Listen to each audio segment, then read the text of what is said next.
An FCS team has upset a power conference opponent every season since 2009. It was last year that broke that streak, and now the FCS in danger of a 2-year drought. They still haven't pulled it off, but there are 13 such matchups this week. Let's rank them in terms of their upset likelihood.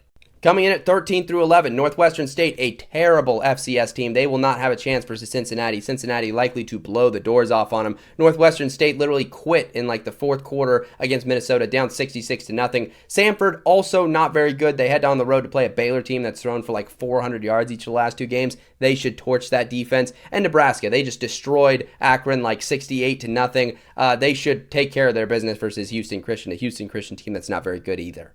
Abilene Christian is a proud FCS program. However, they kind of got torched by Tulsa earlier in the year, and if Tulsa can beat Abilene Christian, TCU should have no issues, especially with their high-flying offensive attack.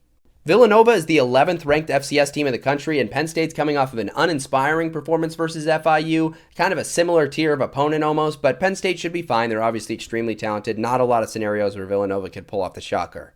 Mississippi State is coming off of a program-changing victory. Could they be in for a little bit of a hangover? Maybe early, but Alcorn State, not the FCS team that's going to spring the crazy upset. They're not very good. Norfolk State isn't a crazy good FCS team either, but Rutgers has let some teams hang around this year, including Ohio. They didn't pull away until late in the game against Miami of Ohio, so never say never. They should be fine. Indiana State is not half bad. Indiana is obviously a really great team, should most likely take care of business, but there's a scenario where Indiana State sticks in this game, similar to how Old Dominion did with Indiana a couple weeks ago. Maryland's coming off of a pretty sloppy performance versus NIU. There's a formula to stick around in the game with them. Maybe Towson could replicate that early, but Maryland should be fine with the explosiveness they do possess.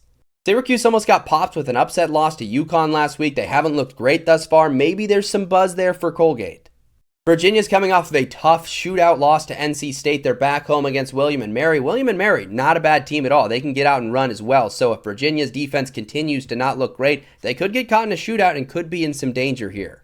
Michigan State just notched a close overtime victory over Boston College, and Youngstown State is a very excellent FCS team that if you're not careful, they'll score some points on you and they will be in this game. Michigan State not immune to an upset loss like this at all.